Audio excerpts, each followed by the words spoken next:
You have a little over an hour, is that right, Luis? Yeah. Okay.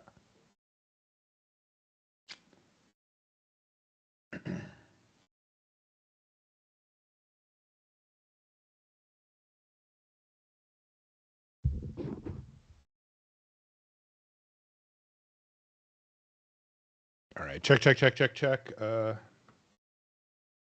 sound very... Check. Oh, that's okay. Can you give me yours, Luis? Check, mic check. Check, mic check. Why is he so quiet? He's really quiet, right, Jeff? Which is weird because normally it's like blasting. Check, mic check. Nope, still really down. Let me see.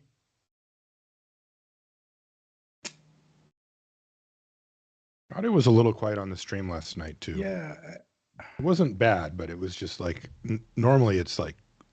Okay, check, mic check. Oh, there we go. Yeah, so down from there. Check, mic check. Yeah, that's where you want to be. All right, cool.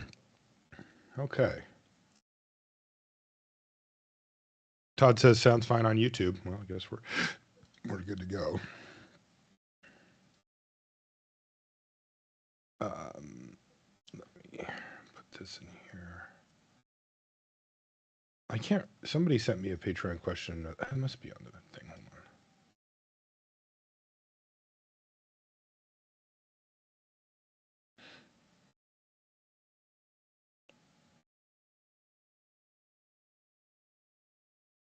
There it is, Matthew.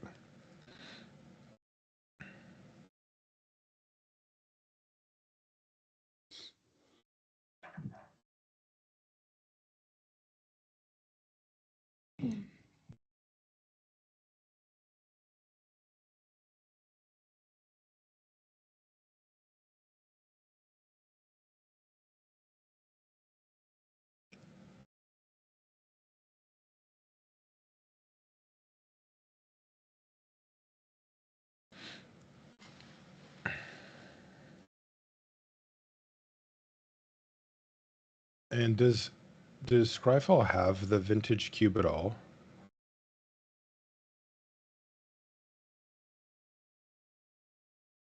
Yeah. Okay.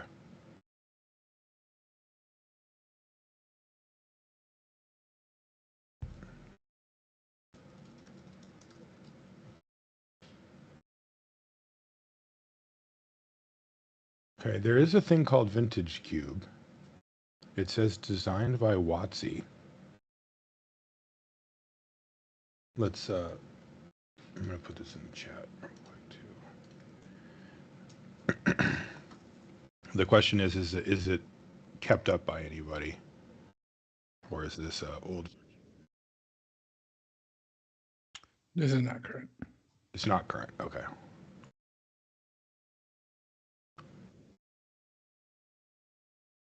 What is it? I think a braid's in there. Luis got it braided last night, didn't you? Yeah, this isn't current though. But it's not current. Okay. All right, we'll close that.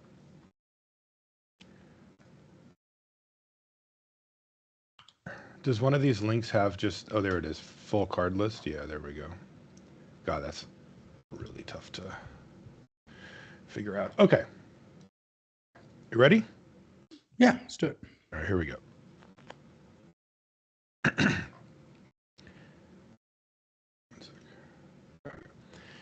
What is up, everybody? Welcome to another episode of Limited Resources. This episode number 680. My name is Marshall. I'm one of your Limited Resources, and joining me on the line all the way from the frozen wasteland of Denver, Colorado, it's Luis Scott-Vargas. Luis, you had what was the temperature yesterday over there? The low was -15. The high was like 3 or something.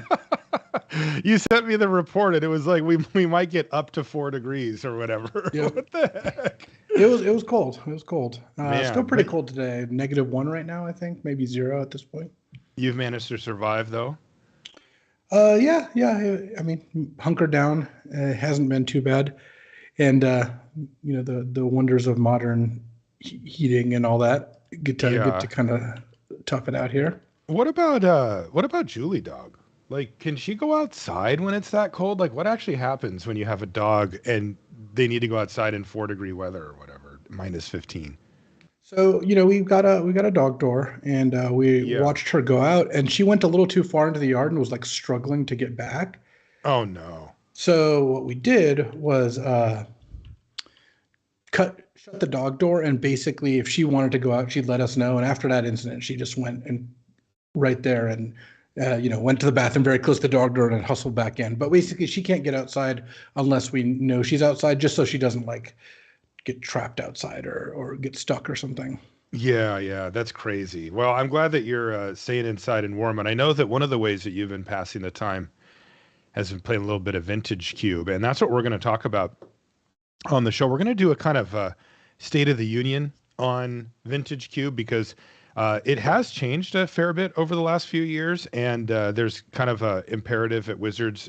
We're talking about specifically the Magic Online one that they run, a few times a year, and this is one of the times during the holidays where they put in new cards and they kind of rotate things through, perhaps to keep it fresh, perhaps to show off some of the new cards from the set, whatever the latest sets are. And that does change things. It really does. I think the average Vintage Cube is a lot more static. There's a lot of kind of untouchable cards, but they're a little more willing to play around. And we're going to talk about that and other cube related stuff on the show. We're going to be just hanging out. This is a holiday time, and it's a good time for Luis and I just to kind of sit back and chat about some of this stuff, and you get to join us for it.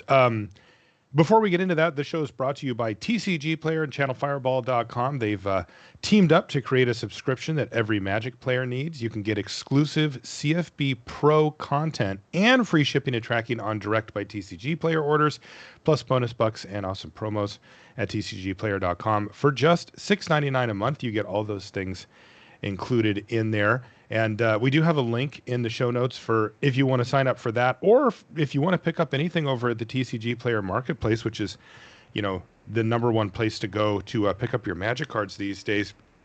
And they have a marketplace that lets you compare prices, conditions, shipping speeds, all that kind of stuff directly. And you can pick the option that fits your budget, fits your needs the best over at TCG Player. If you do use that link that I mentioned in the show notes, it lets them know that we sent you over there. It's an affiliate link, and we do appreciate you doing so. You can also support the show directly via the Patreon. It's patreon.com/limited resources. All the information is there, and you get a thank you card and a sticker in the mail no matter what level you sign up for, and you get some cool perks as you kind of work your way up. And we want to say thank you so much to everybody who supports us over on Patreon. It does mean the world to us. We did get a question from Matthew for Patreon question of the week, and it's Matthew would love an update on Luis and Gabby's Vintage Cube, otherwise known as Gabby's Vintage Cube. Would it be possible to get a list to work from if we wanted to build from our own use? And he also wants to know if there's something that makes your cube unique.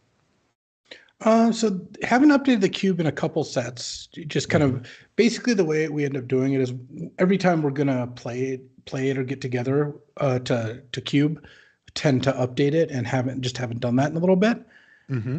But I can when I update it, I'll let you know. We can put in a link. It's just for the time being, it's not updated, and Okay. it was hosted on Cube Tutor, I think, which is now defunct. So.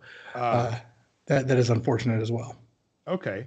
And then Matthew wanted to know if there's anything that made your Vintage Cube unique.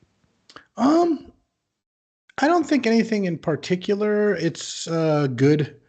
It's a cube that has some good gameplay. I mean, it's just got a lot of the classic cards that you'd expect in Vintage Cube that we find fun. And I don't know, it's just like a pretty tight list. It's got a couple, like it had the lands package before the Magic Online Vintage Cube did, for example. That one was pretty fun too. And overall, it's just a good Vintage Cube. It's got some silver bordered cards, I suppose, but no, it's not particularly heavily themed. Would you say that it's archetype driven? Like, do you know what you're gonna take after your first, maybe 5 picks? Do you know like exactly the type of archetype you're going for, or is it like more free flowing? Oh, it's definitely there's definitely archetypes. Okay. Blue-red combo decks, and like you said, the lands package in green, and There's a variety of things that can kind of come together that way. Is it does it lean Storm? There are Storm cards, but it's not like Nuts Storm where it's got every Storm card in existence or anything like that. Yeah, especially with your play group, everybody would just be trying to do that every time, and then you wouldn't get to do it anymore. Okay, so let's do. We'll start things off with a Vintage Cube Crack-A-Pack, and again, Vintage Cube is kind of a broad strokes term that applies to cubes that have the power, Moxen and that type of stuff in it usually. And it can apply, in this case, directly to the Magic Online version of it because that's the most universal list.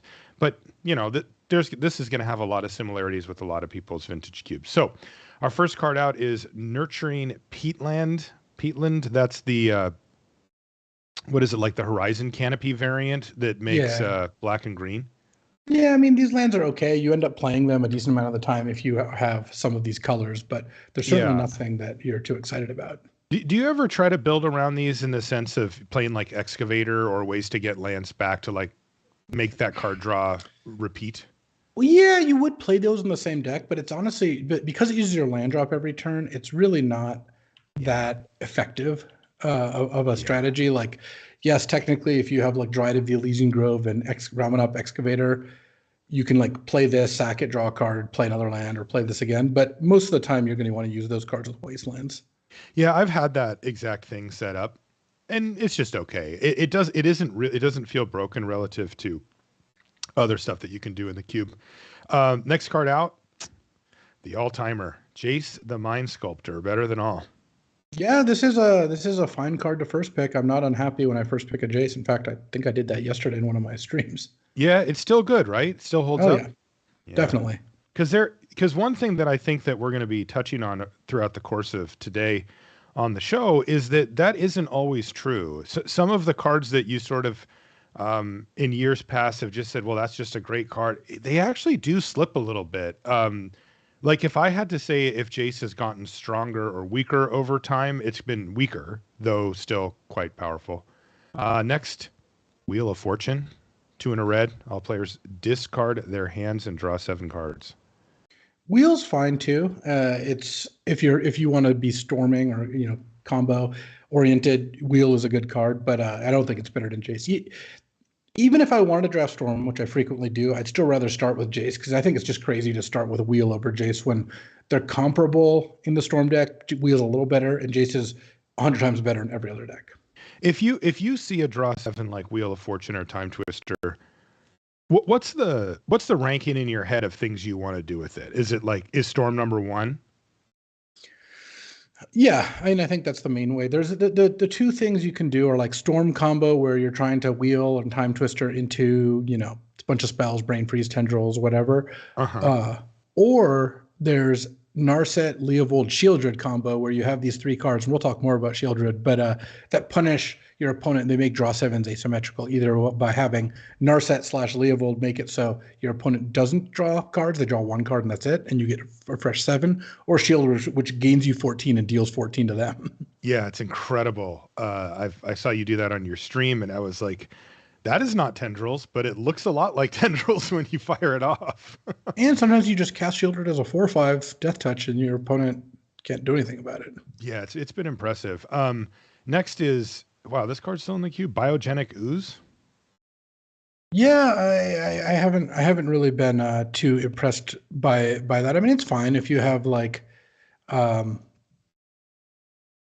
like opposition or ways to do that. Though I think this might actually be an old cube list because this Biogenic Ooze I don't think is actually in the cube anymore. Yeah, I think that's true. All right, well, we'll just plow through. We had to kind of we put producer Jeff on like 5 minutes to find us a vintage cube pack that doesn't really exist. It was a bit of a tall order. I was eating pasta. Like there was a lot going on pre-show here, so we're gonna just skip that one. But Llanowar Elves, that one's still in the cube. Yeah, I mean, I think you should take Jace over Llanowar Elves, but Llanowar Elves is a pretty good opener as well. And then Leonin Relic Warder, which is still in the cube. That's the white 2/2 kind of gobbles up an enchantment or artifact until it leaves battlefield. Yeah, kind of a staple in the white decks. Nothing wrong with Relic Order. I mean, it's not a card you're going to take early, but it is a good card. Mox Diamond. This is an interesting one because I see you play this quite often, but I know a lot of people are pretty afraid to play it just because they don't straight up card disadvantage just to get a mana source into play, and it can be kind of difficult to figure out when the right time is to play a Mox Diamond and when it isn't. I like it in decks that are doing unfair things, whether that's accelerating out planeswalkers or card draw or storming or what have you. I don't particularly like it in like a low curve, more fair deck. So I see. you do, A one you do for have one to, base deck, you wouldn't like it as much. yeah, you do kind of have to know what you're trying to get up to. Like you wouldn't play it in like one of the more popular archetypes in this cube. It's just like a blue-white control deck. You wouldn't play it in that, would you? It's not that good in those decks, no. Okay. Devoted Druid is next. This is a very nice one. 1 and a green for a 0/2 that taps to add green, but you can put a -1/-1 counter on it to untap it. So you get kind of a one shot of getting 2 mana out of it for a turn. Worse than Llanowar Elves in general. Just it costs 2 instead of 1. You'd rather just have your cards that cost 1 instead. Yeah. Do you ever Thousand Year Storm? I don't find that card to be very effective now. Because it can kind of be its own storm card, right? Where you can like get it on the battlefield, and if you either have a ton of mana or get to untap, you can kind of do things. What I've always found is that the nature of Vintage Cube is that you do need to keep up with your neighbor, right? Like you can't just sit there and do nothing until you cast Thousand Year Storm, and then you're like, haha, I have 5 spells in my hand that all cost 1 mana or free or 2 mana, and I'm going to just go off now. It's more like by the time you get Thousand Year Storm down, you kind of don't have anything left. I mean, that's been my experience at least. Yeah, it's like going to be one of the last cards you play, and that ends up not being really what you want it to be, because it does nothing if it's the last card you play. Right. Okay, so Jace, Llanowar Elves kind of have our eye a little bit here. What about Underground Sea? I still think Jace is just a better blue card than Underground Sea. Okay. So that's kind of where I'm at. All right. Embreth Shieldbreaker. I mean, it's a good card for mono red. Part of the keys to winning with mono red is to be able to kill your opponent's artifacts to slow them down. But I don't think Embreth Shieldbreaker is better than Jace or Llanowar Elves. Sylvan Caryatid. You're welcome. I like Sylvan Caryatid. I like Llanowar Elves better just because the 1 mana going 1 into 3 is so much more powerful than going 2 into 4. Yeah. Even if you have decent force. Okay, here's a heavy hitter for me. I'm curious where you're at, but I have such a hard time passing this and its sister card. It's Ponder. And I'm talking about Preordain as the other one. I absolutely love these cards in Cube, Luis. I can't stop. They're probably my most first picked cards, or cards like Ponder and Preordain. I mean, they are fantastic. There's really nothing wrong with starting with such a good cheap spell that helps, kind of speed you up and get your things going. Jace is still better than Ponder. I feel like I have to say that a lot, but yeah. One of the things you really want to do in Vintage Cube, and this is true of Arena Cube too, is you want to spend your early picks on cards that are effective, cards that do things. And Ponder doesn't affect the board, but it does help you enact the rest of your game plan in a way that a lot of cards won't. Yeah, also, there's 2 aspects to cards like Ponder that really are emphasized in the Vintage Cube, and one of them is just cheap cards really, really matter. Like you just want to be doing stuff all the time. And Ponder's a great way to have something to do on turn 1, or to fill in a mana gap a little bit later. You play a 3-drop plus a Ponder on turn 4, something like that, and give you those options. But also, Ponder tends to scale with the strength of the cards that you're playing, right? Especially if they're a little bit more conditional, or if you have some cards that are broken in your deck, right? And imagine you play Ponder in Standard. It would be really, really solid, right? Because some of your cards are better than the rest, but the power curve is a lot flatter. Here in Vintage Cube, it's singleton, and you might have, between 1 and 3 cards that are just stupid, right? Cards like Ancestral Recall or something like that, where it's just like, oh my God, like this is just so far out of whack compared to the rest of my deck. You might have specific types of cards, like even just looking in this pack, like a Wheel of Fortune, right? That's the type of card that can do something really outrageous to the game. And if you can set it up, Wheel of Fortune can be the way that you can win the game. As Luis mentioned, you might have one of those lock pieces and you get to draw 7 and they get to draw 1 and discard the rest. That's probably a win for you. You may be able to use Wheel of Fortune to fuel your huge storm turn, where you may only have a couple of those in your whole library, those type of draw 7s or those unique effects, that are difficult to find and that you don't have very many of. And Ponder scales with those because it lets you see 3 cards, and if you don't want, you could even see a 4th to try to find your best, most powerful stuff. So that's why I tend to do it. Also with blue, which is, I often want to be in blue or touching blue in the cube. It is the best color in the cube usually. And so that's a thing too. But Jace the Mind Sculptor is one of those cards that I was just referencing, one of those game-changing cards that you can find and take over with. 2 more cards in this pack, Shriekmaw. Shriekmaw, I think, is on balance worse than most of the 2-mana removal spells. Like, I'd rather just have an Infernal Grasp most of the time. Okay. Just the fact that it's sorcery and doesn't hit artifacts, both those kind of do add up. And, yeah, they do. Yeah. And I think that you do have to watch out for that. Yeah, and any of these that don't hit land, like, creature lands can be tough. Last one is, hey, if you want to go a different direction, how about a Goblin Guide? Well, I mean, it's a valid strategy playing mono red. It wins quite a bit. I don't think Goblin Guide, I wouldn't take it over Jace. I think if you strictly wanted to win, Jace is still a little better, but Goblin Guide's close. My guess is Thalia, Guardian of Thraben's a better pick than any of these cards in terms of like just win shares and pick one, pack one. What if it was Ragavan instead of Goblin Guide here? I'd probably take Ragavan. I think Ragavan is just obscene. I mean, if it's a 1-mana play that if you have it in your opening hand and they don't kill it, you run out with the game almost immediately. You're drawing an extra card and a Lotus Petal every turn it hits. Yes. Like, absurd. Yes. And then even late game with the dash, it's still pretty strong. So I like Ragavan. Plus, Ragavan's great in your blue-red deck, but also in your mono-red deck and also in your red-green deck. Like, it's just a good card. Yeah. Super high power level for the mana that you pay.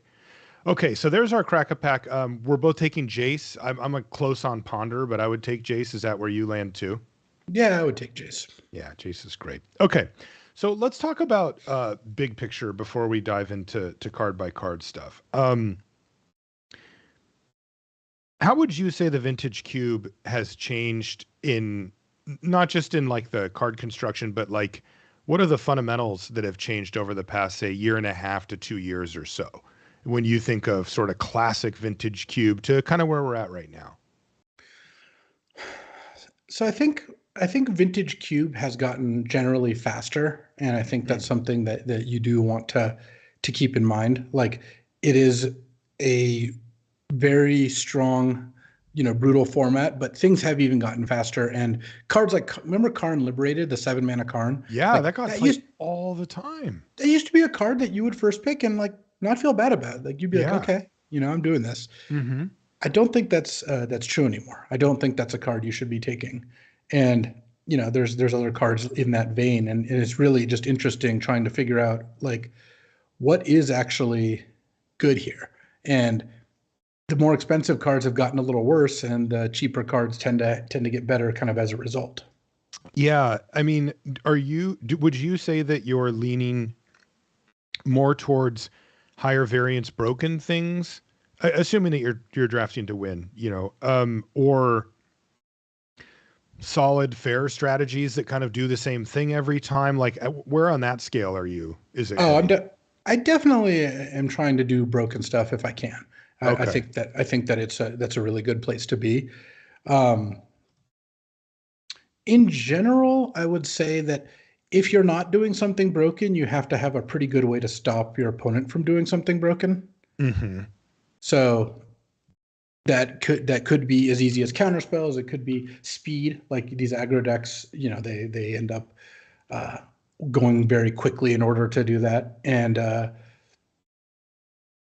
I think that you've got counter spells, aggression, or going more broken than someone else. Like a mono green deck you don't consider broken, and that's part of the reason mono green's a lot better in Legacy Cube than it is in Vintage Cube, is that you end up in a spot where you go off by doing something on turn 3, and then turn 4, and then they've already killed you by then. Yeah. But in general, I would say that you have to either be ending the game around turn 4 or 5 And that doesn't sound super fast, but that is pretty fast for a cube format, It or is. significantly disrupting your opponent on the way there. Right. Yeah, because I think mono green's a really great example of kind of a checkpoint from before to now, because Yeah. the deck itself actually hasn't changed. Almost all the pieces are still there. There's still a ton of mana elves in the format. There's still Gaia's Cradle. There's still a bunch of colorless payoffs and green payoffs. There's still Crater Hoof, Natural Order, right? All of the pieces are still there. But I would say a couple of years ago, or, maybe one or two iterations ago, you know, that was a strategy that I was quite happy to be in. It felt powerful. It felt like a really nice balance between powerful and consistent. If you went, turn one elf, turn two elf, of some, one mana elf into two mana elf, whether it was Raphaelis or Devoted Druid or whatever, like you could do some pretty nasty stuff on turn 3. And by turn 4, you could cast Karn, right? Like the good example that you just brought up.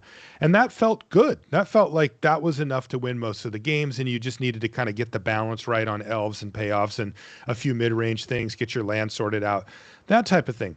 But nowadays, I wouldn't say I run from that. Like I'm not like shutting that strategy out completely. It still can do the thing, but it feels underpowered. It feels like old school now. Like it does, like, I don't know. I feel like making a Karn, like you mentioned, or even some of these other newer payoffs, even like a Cityscape Leveler or something like that on an early turn is just okay. Like it's powerful. It can win you a few games, but before it felt like if you got to do that, like you were good to go. Like you were probably going to win that game. You lost the games where you didn't do that, or where you got disrupted and they killed 2 of your elves early or something like that. But it doesn't feel like that now. That feels like it's a little bit behind the times. Yeah, and that's more of a legacy cube gameplay, modern cube gameplay than it is vintage cube gameplay. Exactly. Where before, though, I felt like I had a nice little lane on taking elves because the joke was always like it's like a Mox, right? Like if you play it on turn Yeah. 1, you can untap and it feels similar, and it doesn't anymore. Do you know why? Like, is it the sort of overall arc of Magic cards in general that are they tend to get more powerful over time, or power creep, etc.? I think that is it. I mean, now you have Ragavan, right? You have Shield Dread. These are the kind of cards. Hexdrinker even. That's like a relatively recent last year or two addition. 2 years, I guess. 3 years, I don't know. But Hexdrinker is it's kind of funny. Your opponent plays when you're like, haha, right, they're gonna level that thing up. And then like not that many turns later, it's a 6/6 pro everything, and you're like, oh, I'm gonna die to that I'm very dead to that. quickly. Yeah, I respect that card a lot now. Oh yeah, me too. I think Yeah. it's a great card. Yeah. And it just in general, like it's not only the cards have gotten better, people have also gotten better. You play against fewer people playing green, black, blue piles of random good cards. Yes. You play against fewer green, white ramp decks. Like there's just a higher general quality level when it comes to people playing the games as well as the cards in the cube. And I think that combines in a way that really, I mean, people have gotten better and the cards have gotten better. So everything is faster and more brutal. I mean, it kind of reminds me of the Arena Cube. Actually, the Arena Cube is like really just popping now. Like if you're on the draw and you don't have a play on turn 2, it feels like you're really far behind. So dead. Yeah. And there seems to be a lack overall of great, early stuff. So it's really sought after in the draft if you can get just a good curve. I remember looking at the Arena Cube Open stuff on Twitter when people were posting the decks that they did well with in the drafts. And it was always I always felt like the people that did really well had a lot of 1 and 2 mana spells, and the people that were like couldn't quite get there with this were like light on those and started their curve at 3 and 4. And it's like, well, yeah, and it's because there's not that many. I feel like it feels it. I don't know if it's true. Like I don't know if we can look at how the cube's broken down by mana cost, but it feels like I'm always trying to get those early cards. Where like in Vintage Cube, for example, it doesn't feel that way. There's a lot of cheap cards around. Yeah, I mean, you got to the point where I'm like, oh, Blood Chief's Thirst, what an awesome first pick. Yeah, we got there. Yeah, and we're our favorite card, what'd you call it? The Craven Inspector? Oh yeah, Hard Evidence. Yep. Yeah. but you look at that, right? And you also look at cards like Minsk and Boo, Timeless Heroes, a new Planeswalker. Oh, yeah. And like, first of all, that card's getting passed really late, but it's also busted. It's so it's like 2 red green. Here, let me look up exactly what it does. just to make sure. So it's a 2 red green for a planeswalker, and it's got 3 loyalty. When it enters the battlefield or during your upkeep, you put a 1/1 legendary red hamster with trample and haste. This is Boo. Uh-huh. You can +1 it to put 3 +1/+1 counters on a creature that has trample and haste, which is really weird, except it gives you that. And you can -2 it, sack a creature, and when you do, it does X damage or to any target where X is that creature's power, and you draw that many cards if that creature was a hamster. What the heck? So look at this. You play this and you get a 4/4 trample haste immediately because you get a 1/1 and you +1 it. Yeah. If they kill it, you get it again on your upkeep. If they don't kill it, next turn you can make it a 7/7 and hit for 7, or you can hit for 4 and throw it at something and draw 4 cards. That's insane. It's just completely just absurd. The only reason this card hasn't fully caught on, although you do see it more now, so the secret's out a bit on it, is because of the color pair it's in. It's traditionally been arguably the worst color pair in the vintage cube is green-red. Yeah, but I mean, this card is just worth splashing for. I mean, the secret's been out because there was a number of legacy premiere events on Magic Online that just kept getting won by effectively blue-white splashing Minsk and Boo. Oh, really? Oh yeah, it is a very strong card, and even in Legacy, people were using it well. So it's a nuts card, and cards like that are what speed up the cube. You just have a faster and more aggressive, not necessarily in getting attacked, but just you have to be doing stuff early. But it's the cool thing about the vintage cube, and this is one place where I think it actually has an advantage over the arena cube is.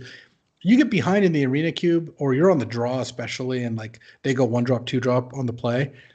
Not that many things that get you out of it. Vintage cube, yeah, you could always be the one with the mocks or something along those lines, and end up in a spot where you're able to kind of just use your own busted cards to go over the top of their draw.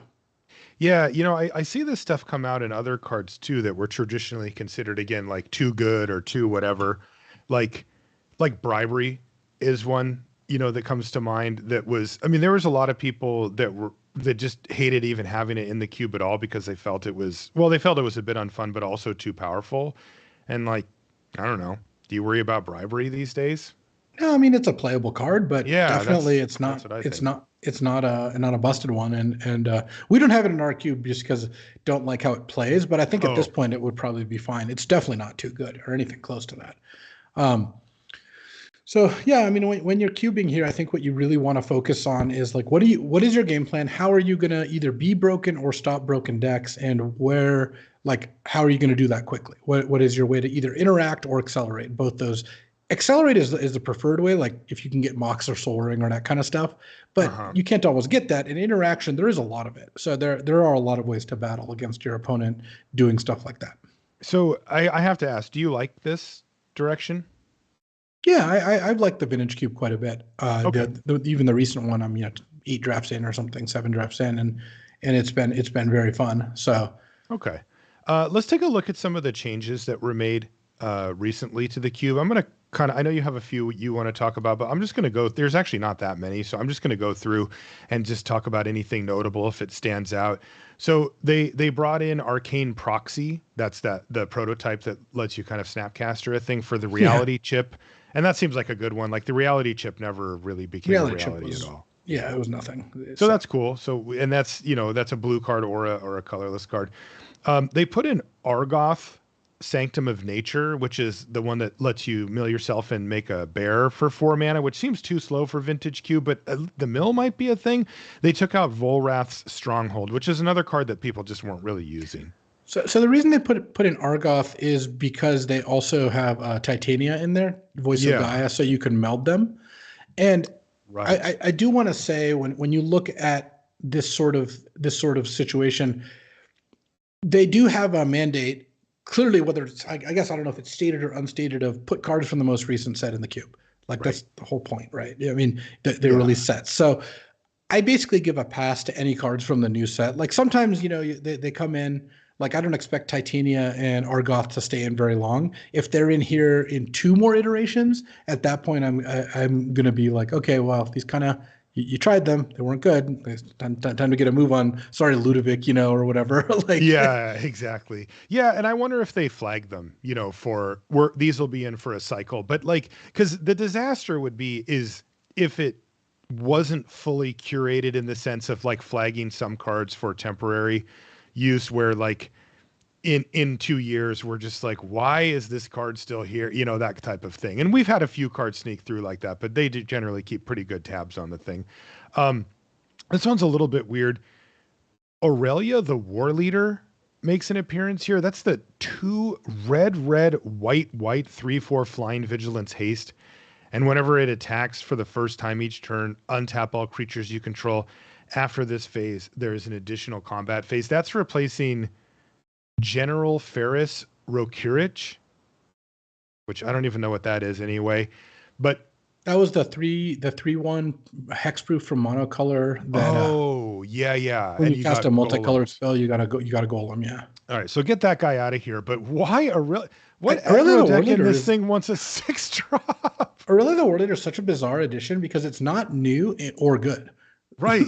So, what's going on? This is a bizarre one. So maybe a pet card there. Ob Nixilis, the Adversary, is out. That's the 3-mana Planeswalker Ob Nixilis, which was actually kind of an interesting okay card. Bringing in standard all-star Blood Tithe Harvester. The funny thing is, I think Ob Nixilis might be worse than Blood Tithe Harvester. Blood Tithe Harvester has actually, like, it looked like a joke the first time I saw it, but it's been pretty good. Like, does it have a home in the cube?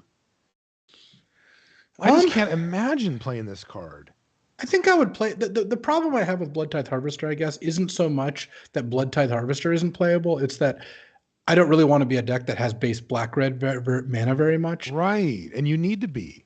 Yeah, because a 2-mana 3/2 that can sack to destroy a creature or and then leaves a blood behind is good. It's just I don't think this one actually gets there.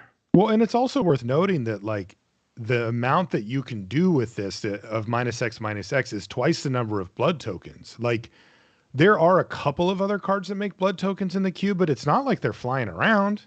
There are. I think there is one. What is it? Is it cost single black? What is that card? Oh, that was in the Arena Cube, the Blood Heart Fountain. Okay, then I must be thinking of that. There may not be any others then. Yeah, I think this card's fine. I think Ob Nixilis was really weak, and no one ever played it. So this is fine. My guess is this doesn't last super long, but I mean, it's a little more interesting than like a Dreadbore or whatever. Yeah, and of course the question is, well, what else would you put in? Because remember, they have to keep the color balances intact. It's not like this could become some sweet white card that we haven't seen. It needs to be a black, red, gold card. Bone Shredder is out. That's a Bone Shredder was perhaps mediocre. past its due, but a long time cube card. And in is Braids Arisen Nightmare. That's the new Braids, the 1 black 3/3 Braids. Right. Kind of cool. Yeah, I'm not too impressed with either of those, honestly. I like the idea. I mean, obviously the Braids Arisen Nightmare is way more interesting than Bone Shredder, right? Like, yeah. Just you might be able to do some type of what is it? Not stacks. What is it? Smokestack? Yeah, stacks. Some make you stack stuff going on. Exploration is out. Exploration is the one that's an enchantment that lets you play an additional land on each of your turns, just one additional land. And they brought in for that Bushwhack. I like Bushwhack. Okay. I mean, I don't. Although I did get bushwhacked pretty good yesterday when I was playing in this cube. Really brutal. So I went on my turn, I played Noble Hierarch, and my opponent played Ignoble Hierarch. And on their turn, they attacked with it and then bushwhacked my Noble Hierarch with their stupid 1/2. I'm like, come on. How does the Noble Hierarch not win that fight? But it doesn't. This card's like not good though, right? No, I don't think it's particularly good. Again, it's a little flex slot from one of the most recent sets, but I don't think it's gonna. The problem is fighting is too weak, and 1 mana going to get a basic land is too weak. So yeah, putting two things that are too weak together still doesn't quite get you there. Unlike in Limited, where both of these things are good. Right. Emrakul, the Promise End, is out, so that's not the 15 mana. That's the 13 mana. But I was really worried for a second once. On my stream, someone said that they took an Emrakul. I was like, what? But then no like, the more sneak attacking. And it's like, oh, the Promised End is just whatever. Like, I don't think that card really gets there. They brought in Cityscape Leveler. which I love thought those. was a really cool addition, and I played it in a ramp deck, and I don't like it. It feels underpowered for Vintage Cube. You can't hit lands, which sometimes you do need to do. Yes, being able to blow up a permanent's good, and yes, the unearth is very cool. Like that part is really neat because it's just a ton of damage and an additional thing. But man, there's a decent amount of the time that you want to hit a mana source, and it gives them a tap Power Stone token, and like they can actually use it in the Vintage Cube quite a bit. Yeah, It did that's not do what true. I wanted. I'll tell you Sure, that. sure. I haven't had a chance to play with it yet. I'm just saying, like, in theory, it sounds pretty good. That's what I thought too. You try it out, and I think you won't like it. What I thought it was is kind of like a baby, old school. What's his name? The Eldrazi, 11 mana. Sure, yeah. The Yeah, Ulamog sort of thing. Ulamog, but it's not. Portent is out for Consider. So I think that's a fine swap in terms of power level regardless, but also Portent is just a really unpleasant card to play with. The fact that you have to then wait a half turn cycle to draw is just like, just don't put this card in. It's just kind of an annoying card. Yeah, and this goes to Carmen Handy wrote an article called, I'll put it in a link in the notes, called Holiday Vintage Cube 2022, outlining her rationale for making these changes. And this is what she said about that one. Lesson number 1, strength isn't everything. Not all changes made in cubes are made in the name of making them stronger. In this update, for example, I've made the decision to cut Portent for Consider, which is a stronger on raw rate is debatable, but it certainly isn't a unilateral upgrade, though Consider is certainly more fun to play with over the course of 1,000 games. Sometimes weaker cards can even enable synergies in cubes to make archetypes more reliable than they normally would be in Vintage Cube, for example. Having a card that contributes a bit more to graveyard synergies rather than raw selection is a huge boon for archetypes like Reanimator or even some of the Goblin Welder-fueled shenanigans therein. So that's an interesting note, right? It isn't always one direction that, in this case, that Carmen's trying to just go, this card's better, it's going in. It also can be like, well, this one's a little different, or this one plays a little better, and so we'll make a little adjustment there. And I like that. I mean, Portent's just annoying. Yeah. Disenchant out. And Sure. instead it's Destroy Evil. I don't really buy Destroy Evil either, honestly, but I don't really think that Disenchant's that exciting either. So I don't, and it doesn't really bother me whichever one. Man, you really don't have any emotional connection to these cards, do you? Not so much, no. You're more interested in how they play. Look, as long as Riftwind Cloudscape is in, which it currently is, I'm not complaining. And that one took a little break, but is back. I used to say that about Mana War, and then they replaced it with like 3 like strictly better cards. Aura Shards is out. Nobody ever played that, and this one is interesting because it's totally different effect. It's Eladamri's Call, which is green-white instant. Search your library for a creature card, reveal it, put it into your hand, and then shuffle your library. It's a little bit lost because of the color pair, right? Like it's hard to, like this is a powerful effect. You could use this in a lot of different decks, but the fact that it costs both green and white makes it really difficult to make it work. Yeah, and also like spending a 2-mana surcharge on top of any creature there's not that many creatures that are worth doing that for. Even if you have a bit of a toolbox. Yeah, I'm thinking Splinter Twin or something like that, and it doesn't fit. Carrion Feeder is out. That's a sacrifice outlet. Instead, it's Evolved Sleeper. So, a much, much different look for a black 1-drop here than what we had before. I still think black is going to struggle because it just has no real theme. It's not what is a base black deck trying to do? Like they took out some of the rinky-dink sacrifice effects, but Evolved Sleeper is still what bit deck do you envision Evolved Sleeper being good in? I mean, the only thing I ever want is to see my opponent play an Evolved Sleeper, and then I'll feel some sense of relief that they haven't figured out the cube yet. Yeah. Assassin's Trophy's out, and Fiend Artisan is in. This is an unexciting. This one to me is like a card that very few people played for a card that nobody's going to play. Yeah, basically. Nighthawk Scavenger is out. Good. And they put in Gix Yawgmoth Praetor. So that's pretty cool. I like that change. Yeah, I think Gix is also probably not good enough, but at least if you go Evolve Sleeper into a 2-drop into Gix, you are getting somewhere. Yeah, Sedgemoor Witch is out, Graveyard Trespassers in. These are the type of cards that need to happen if black is going to become a thing, like something that can apply pressure and disrupt your opponent at the same time. They took out Cultivate and put in Kodama's Reach. LOL. Yeah. They're just maybe the artwork. Technically, you can splice Desperate Ritual onto Kodama's Reach or Through the Breach onto Kodama's Reach, so I guess it's slightly better. It is arcane, isn't it? Tameo Completed Sage is out, and Coma Cosmos Serpent is in. I like Coma. I think it's actually a cool ramp target, but I don't know that I care that much about this just because that color pair's not short on things to ramp towards. Yeah, exactly. Voltaic Visionary is out. Good. I never saw anybody do anything cool with that. And they put Krark the Thumbless in. Whenever you cast an instant or sorcery, flip a coin. If you lose the flip, return that spell to its owner's hand. If you win, copy it. And it has partner too. This card's fun to play with, but it is not a card that I think is that good. I mean, you cast this and you just hope to win some flips, and then you get to really go off. It's good with cheap spells because when you cast Lightning Bolt, you lose the flip. Recasting it's not a big deal, but doubling it is really nice. Yeah, and I mean this is a perfect change, right? Voltaic Visionary wasn't doing anything, and this is like a funny, cool card. Seagate Stormcaller is out.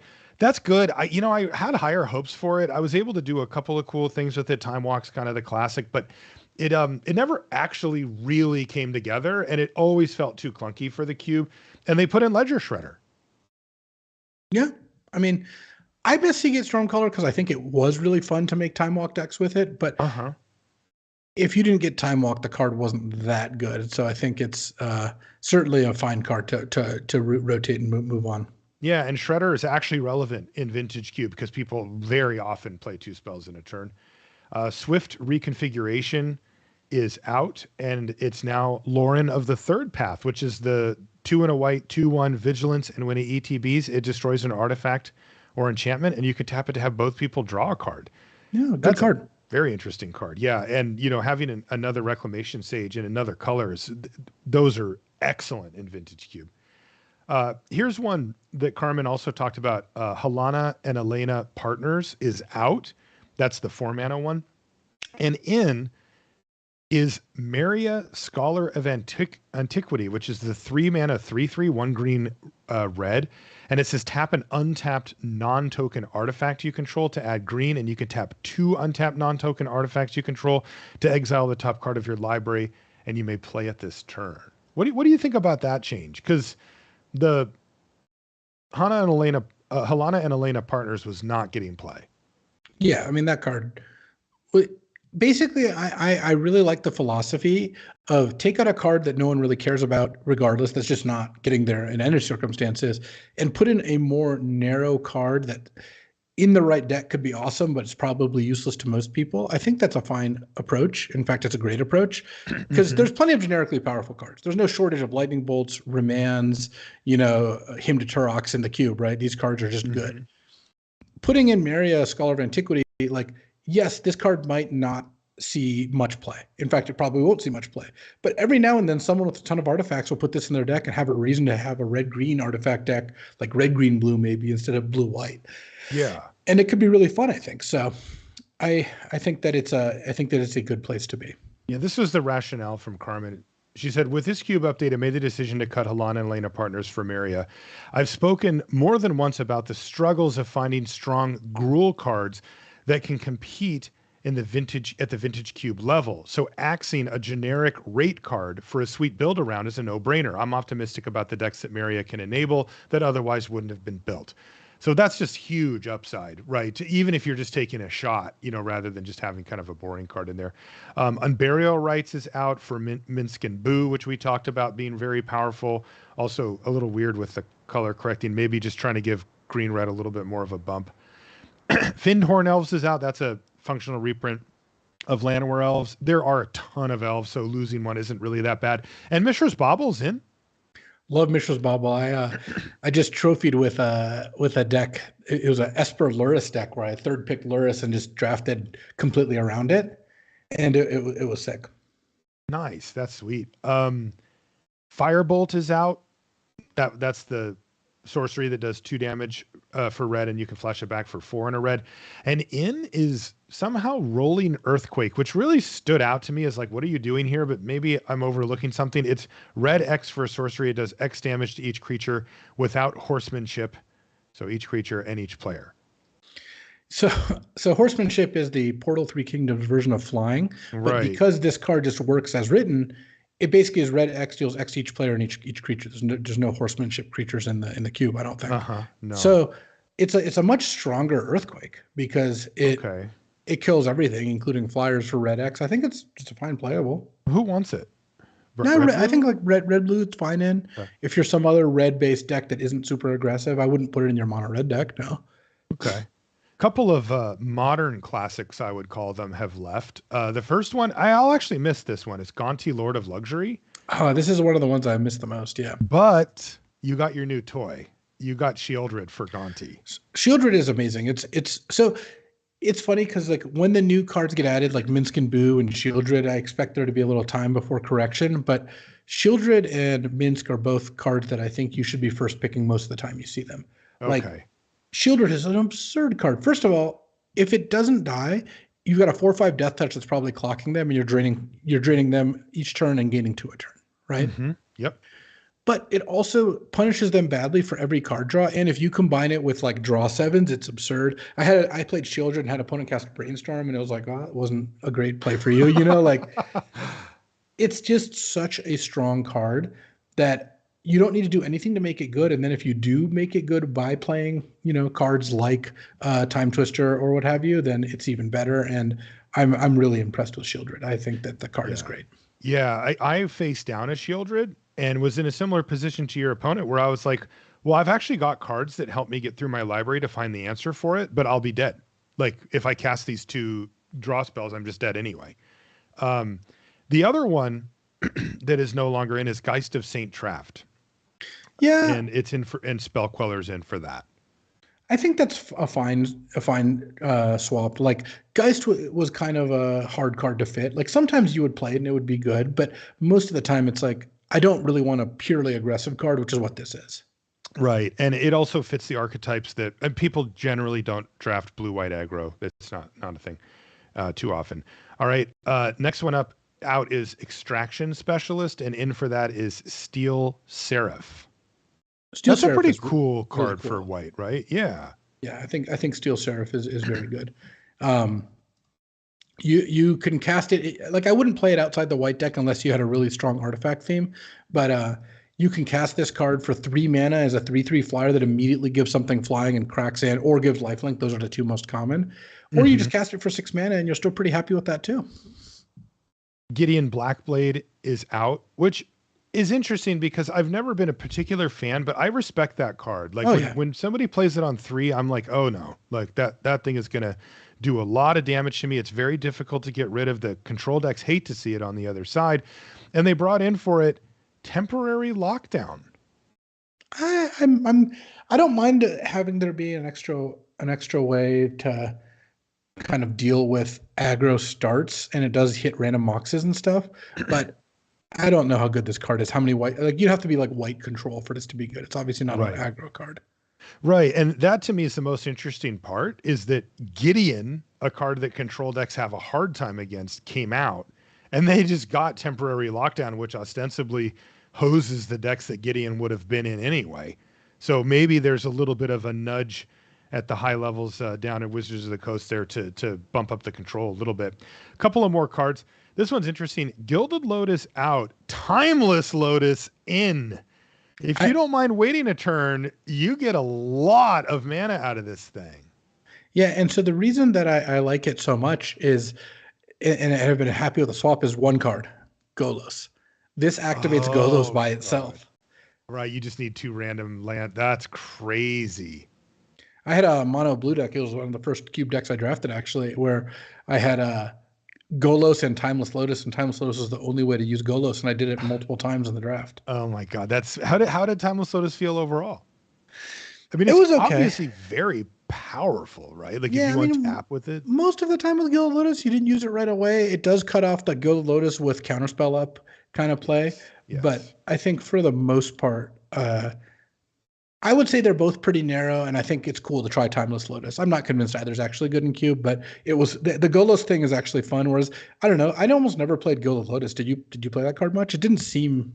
Rarely. It was a bit of a win more, right? Like It is. Yeah. If you're at that level of mana, it was rare that that was what was going to put you over the top. The only time I ever played it was if I for sure had something I could do that turn with it. You know, like if I had a lot of counter spells or a lot of reactive stuff that I knew I could play this, if it resolves, then I can still play a kill your thing or whatever. Then it was pretty good. Timeless Lotus is definitely more interesting though. Last one is a travesty. This is the type of thing that only happens when you're forced to do this, right? Which is Titania, Voice of Gaia, is in for Dryad of the Eleusinian Grove. And Dryad is kind of a staple and an interesting, good, playable card that isn't overpowered but isn't underpowered. You know, it's just kind of a card that you see a lot on the battlefield. It does some kind of interesting things sometimes. But Titania, I'm just struggling to imagine anybody actually playing the card. no, it's not good, and it's gonna not be here for too long. Right. And so that's a little bit of a bummer just because, you know, you kind of hope that that you get to keep, you don't want to punish those cards, but something has to go, right? That's the hard part, is that it's very easy for us to read these lists and see what's leaving or what's coming in and just not really recognize, well, then what would you have taken out or what would you have put in? Because this is happening. And I will say that overall, I think this sort of forced rotation is a good thing, actually, for the cube. I think that you can find things that maybe you wouldn't have tried, and it helps keep it a little bit fresh. I think the issue comes if you get married to one of these newer cards or any card, really, and just aren't willing to look at it. And it brings up the last thing that I wanted to talk about before we head out here, Luis. How much of the vintage cube is nostalgia for you? I mean, definitely some part of it. Like I've been casting, these Riftwing Cloudskates and Mana Leaks in Vintage Cube for a decade now. But, Yeah. But honestly, I love the gameplay. Like I wouldn't, come back every time it's out and do so many if the gameplay wasn't also good. Right. And the gameplay really matters. And also it does evolve. Like you said, we talked about earlier, it's gotten a little faster. There's new puzzles and things. Overall, I think the Vintage Cube is a good job of kind of showing the best Magic has to offer in terms of a lot of different aspects. Like it's really fun to draft. It's really fun to play. You do all these broken stuff. I can't fault people who say, like, I saw some people like Siggy and Newmont were like, the Arena Cube's better than the Vintage Cube. And oh, God. Yeah, I mean, look, I enjoy both and I don't fault them for that, but I like the Vintage Cube more. And I understand if Can I fault them for that? Well, definitely. I mean, I didn't want to get into the skill differentials needed to play the two cubes, and but Vintage Cube plays They're into on the beginner cube. a lot of what I like, which is casting a bunch of nonsense spells and playing decks that are just completely nonsensical, yet still work. Yeah. And the Vintage Cube is the best place for me to do that. I saw someone describe Cube as like Vintage Cube as EDH for competitive players. And like, you know what? I kind of buy it. It's singleton. Like you draft, you put together this mishmash of cards. You have this vision. Like that was actually a pretty good comparison. And yeah, I don't know. I love it. I'm on balance glad it's not always here. It's only up 2-3 times a year or something like that. Mm-hmm. But that feels like enough for me to get my cube fix, but all not where it gets stale or I jam it all the time. Yeah, I feel the same way. My favorite thing about Vintage Cube, it's really about any cube, but it's much more so in Vintage Cube, are like 2-card combos, right? Not like literally I just win the game. There's very few, if any, of those that are just straight up 2 cards, Splinter Twin or something like that. But I like I remember, I think it was you or somebody showed me the Urza with, what's it called? Winter Orb. Yeah. That is cool, right? You have to take some risk to do that. Urza is just good and you can just play it. But, most decks don't want Winter Orb. But if you set up that 1-2 punch, it's really powerful. And it's like, oh, I did it. You set up the thing.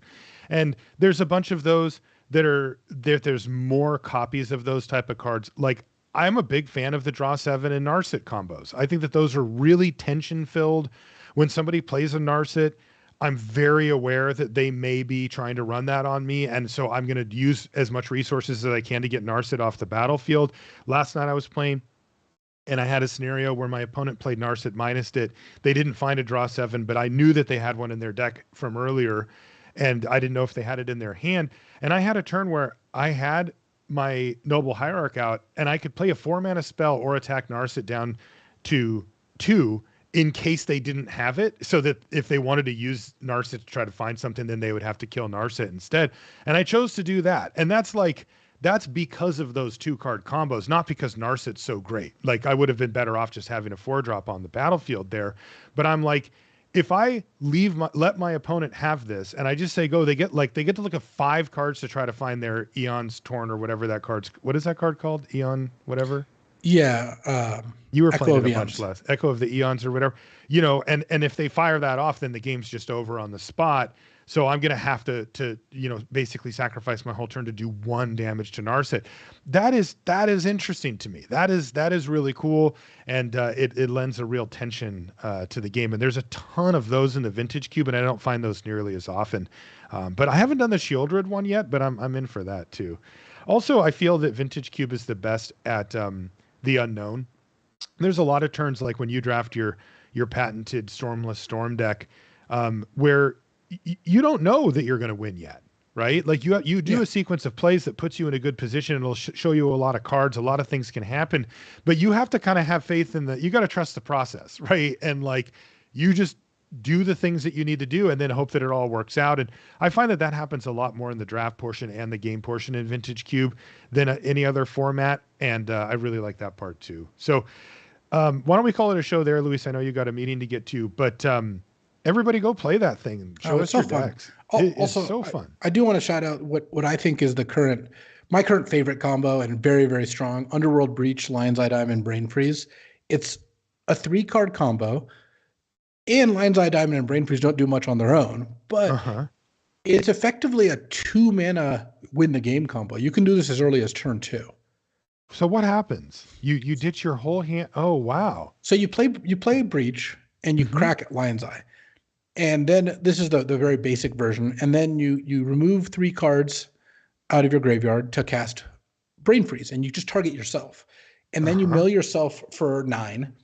Play Lion's Eye twice more of using 6 of those cards, then play Brain Freeze using the other 3, and now you're casting a Brain Freeze for 6, and you can either fill your graveyard or just mill them out. It's good enough for Vintage. Like Breach is a Brain Freeze is a deck in Vintage, and the cool part about this is, yes, it's Black Lotus obviously would be better than Lion's Eye Diamond, but sometimes LED is even better because it lets you discard lands to use for Breach. Most importantly, you can get all 3 of these cards 10th pick. I mean, not if I'm in the draft, but like you can. I mean, the last time I streamed, I drafted 2 Breach Brain Freeze LED decks. I trophied with the first, went 2-1 with the second, but the second one I also got Brain Freeze and Underworld Breach, pick 7 and 8 in pack 3 or whatever. Oh wow! Oh, like the last 2 chances. Yeah, or LED and Brain Freeze. Whatever the 2 I got were very late. So, yeah. Okay. And I mean, to the people who are casting Llanowar Elves on turn 1, right? There's a lot more to this cube. Exactly. They're not looking at the Underworld Breach. That's awesome.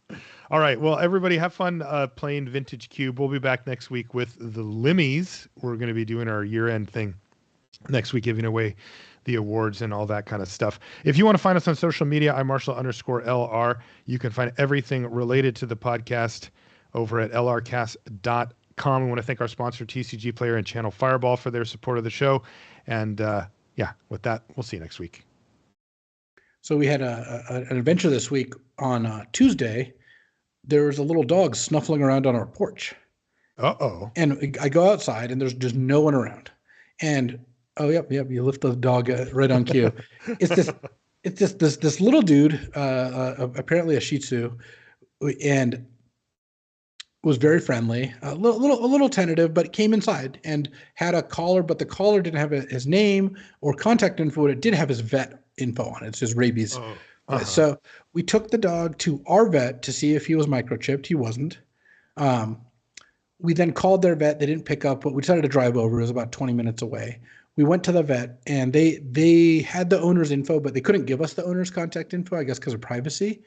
but they said they could keep the dog there and they would try to get a hold of the owner. So we're like, okay, that sounds reasonable, right? And they would let you know what happened. Yeah, Hopefully? Okay. yeah. So then we call back the next day, and a little guy who we named Toby, by the way, just he seemed like a Toby.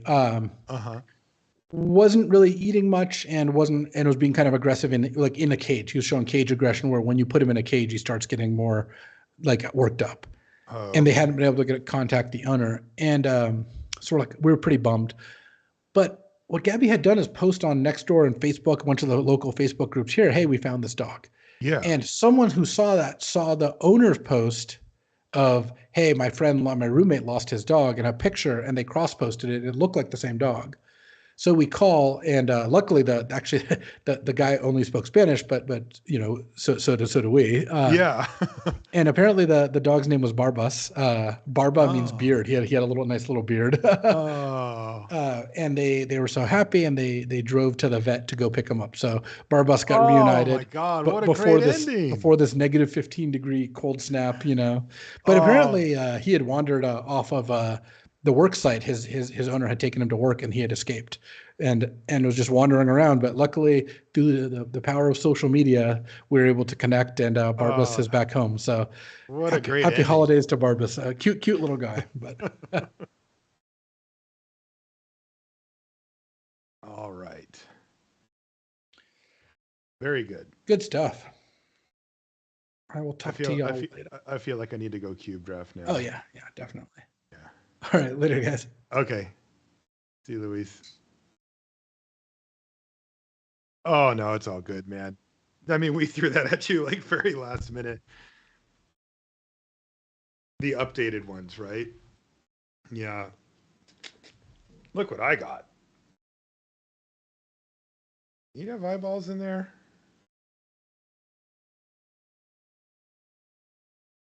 She's been sleeping on my lap this entire show.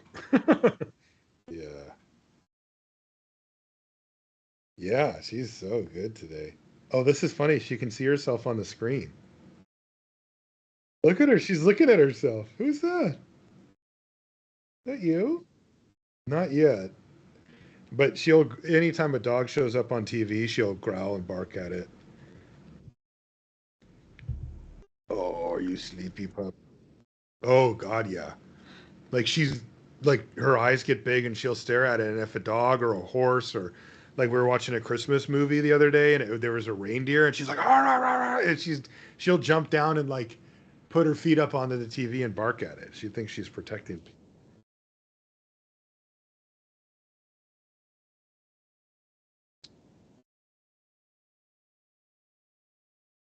Oh, nice. That's funny. No bribery. Yeah, there's no bribery. No, Ken, the next Q&A episode will be probably the first one of the new year, because we're going to do the Limmies next week, and then we got our Q&A lined up. But we also have to do our bro video, whatever, draft one. Mm-hmm.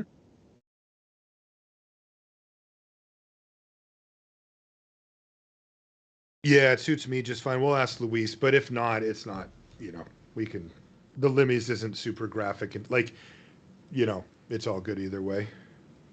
So we'll put it in the chat and see if Luis can make Friday work. Yeah.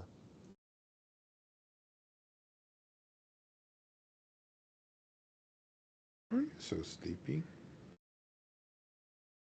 Okay, let's call it good. Bye, everybody on the chat. Yeah, we're done.